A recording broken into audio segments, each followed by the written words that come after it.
नमस्कार बच्चों। इस क्लास के पहले मैंने आपको मानव बनो कविता पढ़ाया था। उसका भावार्थ भी मैंने आपको समझा दिया था। अब उस पाठ से रिलेटेड कुछ प्रश्न उत्तर हैं जो मैं आपको आज पढ़ाने जा रही हूँ। तो इसमें मौखिक प्रश्न है, कवि मनुष्य को क्या बनने के लिए कह रहा है। कवि मनुष्य को क्या बनने के लिए कह रहा है। कवि ने मनुष्य को कर्मशील मानव बनने के लिए कह रहा है। दूसरा प्रश्न है, मनुष्य को क्या करना शोभा नहीं देता। मनुष्य को उफ हाय करना शोभा नहीं देता। कवि मनुष्य से कैसी हुंकार करने को कह रहा है। कवि मनुष्य से धरती को थरथरा देने वाली हुंकार करने को कह रहा है। अब लिखित प्रश्न। दिए गए पाठ्यांश पर आधारित प्रश्नों के उत्तर लिखें। अब अश्रु दिखलाओ नहीं, अब हाथ फैलाओ नहीं, हुंकार कर दो एक जिससे थरथरा जाए धरा, मानव बनो मानव जरा। हुंकार कर दो एक जिससे थरथरा जाए धरा, ऐसा किससे कहा जा रहा है। कवि ने हुंकार कर दो एक जिससे थरथरा जाए धरा मनुष्य से कह रहा है। कवि ऐसा क्यों कह रहा है। कवि ऐसा इसलिए कह रहा है क्योंकि उनका मानना है कि सच्चे मानव की पहचान यह है कि वह अपने दम पर सारे कार्यों की सिद्धि करे। धरा के थरथराने से कवि का क्या तात्पर्य है।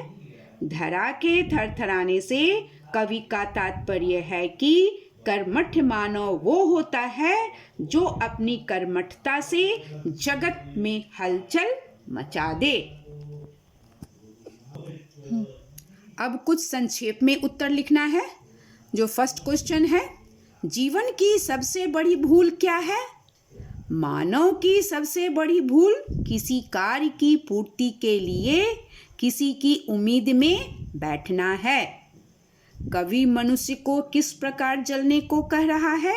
कवि मनुष्य से अपने लक्ष्य की पूर्ति के लिए अपने अंदर की आग को जलते रहने देने को कह रहा है। मानव बनो कहने से कवि का क्या तात्पर्य है। मानव बनो कहने से कवि का तात्पर्य यह है कि मनुष्य स्वयं को पहचाने और अवगुण को छोड़कर कर्मठता के साथ जिंदगी गुजारे। कवि मनुष्य से हाथ न फैलाने के लिए क्यों कह रहा है।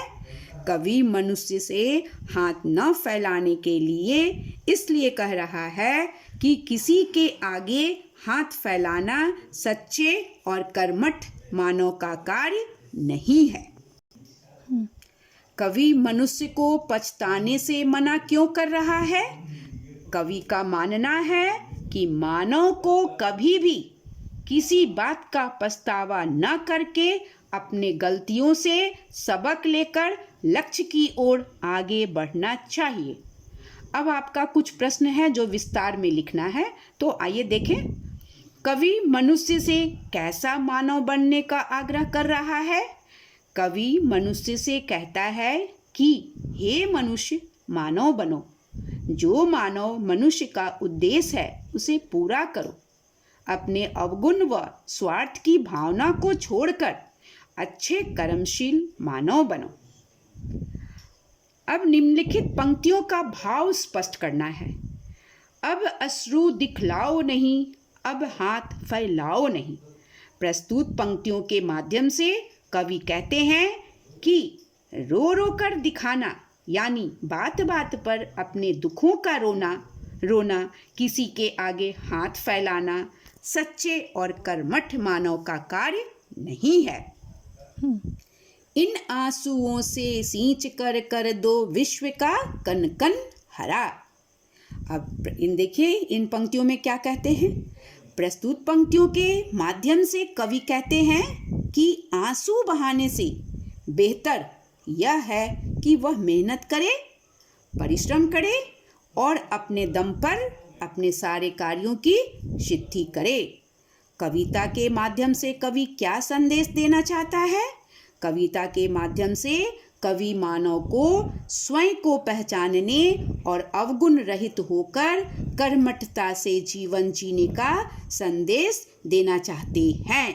तो अब आपका ये पार्ट 1 का जितने भी प्रश्न उत्तर थे वो सारा मैंने आपको कंप्लीट करवा दिया। अब आप इनको अपने नोटबुक पर लिखें और इसको याद करें। धन्यवाद।